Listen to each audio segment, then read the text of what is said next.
Welcome back, guys. You're watching my comic book collection, and we're here. Just got back from the comic store. Got another pickup video for you. Um, I'm also bagging and boarding right now. Got my baggies out.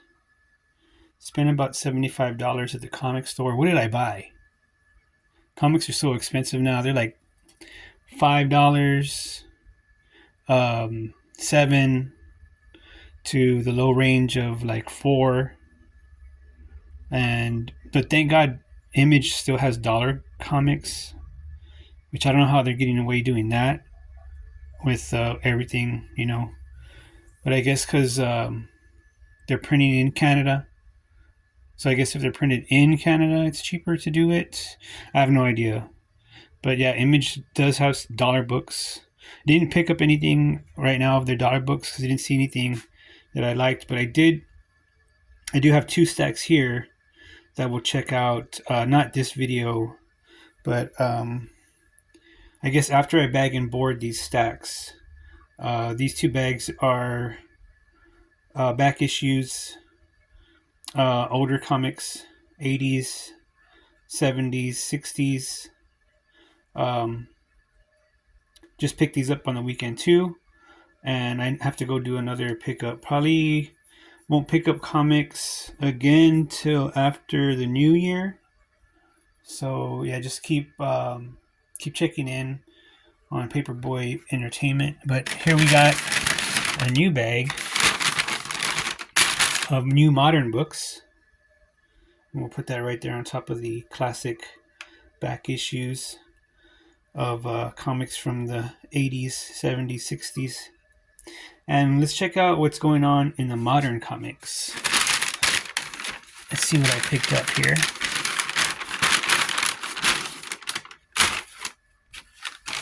So I got a pretty good little stack this time. So I just want to say, at the comic store, a lot of stuff's happening. A lot of characters are changing. Costumes are changing. We're in this weird area where it seems like the comic companies don't know what to do anymore. Or that's how it feels. I don't know. We came through like an awesome change where they were doing a lot of gay comics and woke comics and cross gender and changing genders, where now it's only a few comic companies still doing that, and then the rest of the mainstream comics are going back to their old ways. And then they're also like trying to relive the golden ages through variants and things. There are still a few woke and gay storylines in the mainstream comics, and then also it's always the same old superheroes, like I complained about before, which is not really a complaint because I do love some of the classic superheroes. Like I got one right here.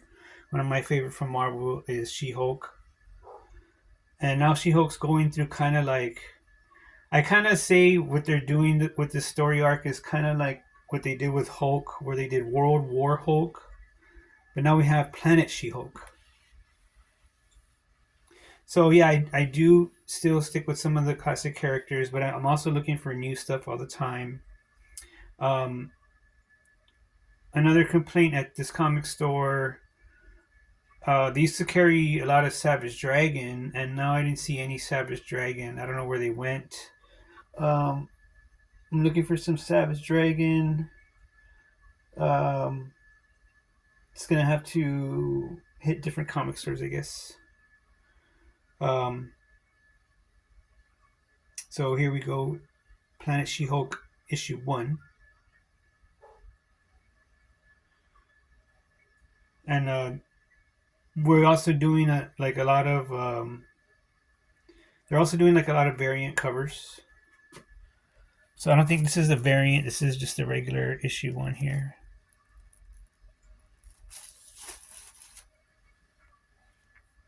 Next, we got a G.I. Joe comic. And when I saw this on the shelf, I didn't know if I was gonna purchase it. Like I had like I didn't wasn't sure if I wanted to get it or not because it has this weird incentive cover. It's like a foil flap, and we have Destro's chrome mask here, one side of it, and then on the back there's the other side, which it kind of like folds out for a whole Destro mask. I wasn't sure whether to buy this. So the thing is, I'm always, since I resell comics at comic shows, even though I collect for myself, I know that somewhere down the line I'm gonna have to resell these books also. Um, I do have my own collection, but even my own collection is up for resale at some time in the future. So I do try to get doubles, but I don't plan on holding on to the books forever. So that when I buy and I purchase modern stuff, I'm always looking for resale value. And this one, I didn't know whether or not it would be a good resale because of this incentive's kind of weird. Instead of like a whole foil cover, it's like a foil mask on here. But I took a chance and picked it up because I thought it was kind of cool and different. And it was different than anything that's out there right now. This little mask fold is something I've never seen before. I mean, they might have done it before, but I don't remember seeing anything like this. So that's G.I. Joe issue 13. And I think this is, I don't know if this is regular Joe. It looks like it's regular Joe, but they also had Dreadnought, I think Dreadnought War going on or something like that. And this might be part of that. Or no, wait, what is this? Did I see a Transformers? G.I. Joe's always crossing over with Transformers. Oh. Thought I saw... Maybe I was wrong. Oh, it's like Dreadnought War, it looks like. Yeah. So I think this is just another variant. Oh, there are some Transformer stuff in here. So I think this is just another variant of the Dreadnought War. There was like another one with bullet holes in it that I almost picked up. But maybe I picked that one up after the new year if they still have it. Next pickup, Aliens versus Avengers. So this book has been out for a while now. This is issue 3. I missed issue 1 and 2. And I think this book has been out for since March, I guess. This one says March. They have a date on here.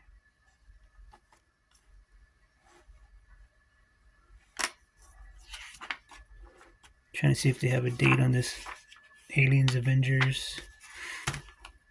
Well, this ad over here, Deadpool Wolverine, says March on it.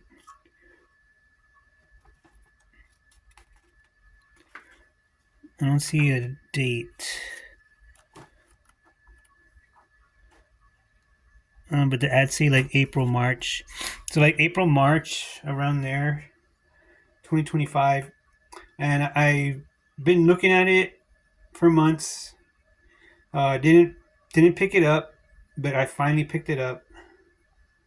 And picked it up because of the cover, because there's a alien Spider-Man, looks like. Facehugger man, which I think is super cool. And is a super cool character. And he shoots acid. Like, acid whip, I guess. The only thing is that they don't showcase the character enough. For my taste, for my liking. Wish there was more showcase of this character. But maybe they'll do his own line, his own book or something, his own line, or his own run. What do you call it? Run? I heard people at the comic stores calling it a run when there's multiple issues on a character or a series. Kind of like using the phrase run. But there's Aliens versus Avengers. Something different, you know, new characters. That's what I'm into. What I'm always looking forward to. Next up, we got one of my favorite characters, and she's more of like a '90s character, I think, right? Harley Quinn. So even though she's becoming classic, she's still more fairly like a new modern age character. But this is Harley Quinn number 54, and I already have this book, but not this variant. So the Harley Quinn variants at this comic store I go to, they still have like one other I might pick up. And DC All In has been doing multiple variants, like 4 or 5 different variants of the same book. Where Marvel has been doing like maybe 2 or 3. DC has really kicked up their variant game and started doing like 4 or 5. I don't know like if that's gonna. I mean, it helps move the book. It's the same book with a different cover, so I understand how it helps move the book. Because I do the same thing when I produce my own underground comics. I do variant covers to help move that book, that story. Like that's it. So I have like a title called Black Cliff, and it's a Native American superhero, and I have the main cover that I first came out with, and then every now and then I'll throw variant sketch covers, and I sell it for a little bit more. And I noticed that the variant covers move that book, or they move more than the regular cover, even though it's the same book, same story, different page count, maybe a little bit different on the inside, different ads and things. But here we go, Harley Quinn, another variant. She's jumping with the hammer. Sorry if I'm blabbing too much, but I thought in this video I would kind of explain a little bit more what I collect and why and what's going on, rather than just show you the book. Next up, we got a Wolverine variant edition, Wolverine 12. It's a Campbell cover.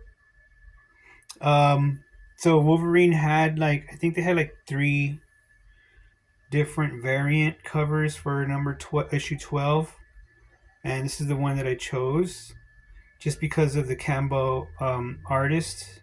I like the Campbell artist. Also, it had like the kind of classic Wolverine pose on the cover.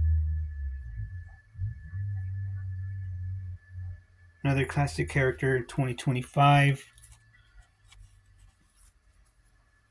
Now, here's what I really like. What's going on right now? Ultimate Wolverine issue 10. I got 2 Ultimate Wolverines. I got issue 6 and issue 10. I really do like the new costume. I really do like the mask that he wears. He has like this sports mask, I guess, where you could have like better airflow. And he has like he's kind of an older Wolverine, so he has like gray hair and a beard, and his costume's red. Kind of reminds me of what was that Image character? There was an Image Wolverine knockoff. I forget his name, but he was in what was the name of that book? Forget the name of that book. I have it somewhere, but he was it was reminding me of an Image character that had the same kind of red Wolverine kind of style. I know right now I can't think of that book. It was called like something. It was like the number issue 1 says like "Feel the Blood." It has like blood on it. I don't know. Can't remember right now. I know it's not Bloodshot. It's something else. But yeah, Wolverine in the red. So issue 10 also, Wolverine has a samurai sword. And the thing about this book is I've been going to multiple comic stores, and I was in this other comic store where I already saw this book being priced at $5.99 and being pulled off the shelf and put into a special section. So I think that means that these books are going to get popular. Are that comic store itself is projecting it's going to get popular? Maybe, or it could be that that other comic store had a low run of them, got a low run of them, so they try to sell them for a little bit, like $1 more. But I picked these up on hopes that they will get popular and go up in value. So yeah, we got Ultimate Wolverine 10 and issue 6. And then the last book was Predator Black, White, and Blood #1.